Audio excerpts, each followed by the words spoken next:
Hello guys, welcome to Co Academy, and in this video we'll be talking about a very important cost and management accounting concept, and that is material variance.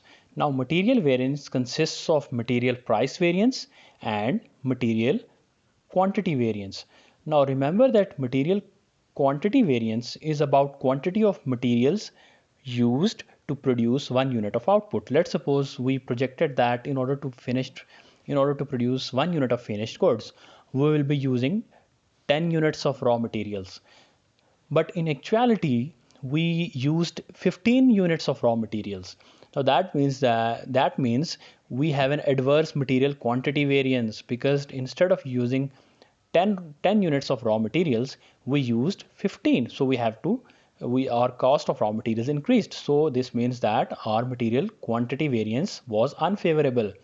Second is material price variance. It's about prices paid in acquiring this quantity of materials. So remember our first material variance was due to the more quantity of raw materials being consumed.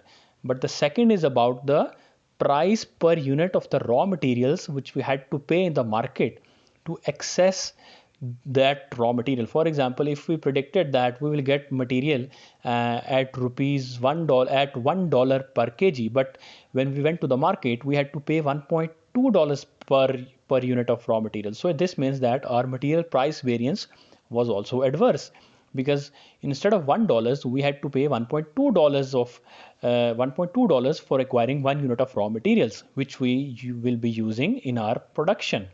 So remember that material price variance is, there are two categories of material price variance.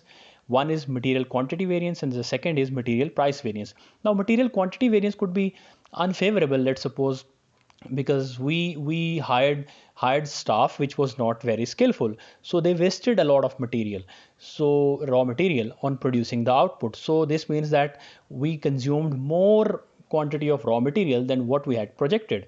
Now similarly, material price variance could be adverse because we, let's suppose, hired more skilled workers.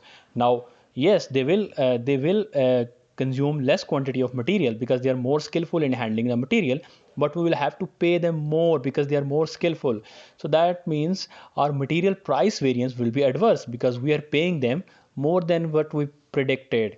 So that's it about material price variance, and if you have any questions, do comment and I will answer them. And you can check the various playlists in this channel to check more on the various videos on accounting, finance, business administration and all the stuff. Thank you, and don't forget to subscribe.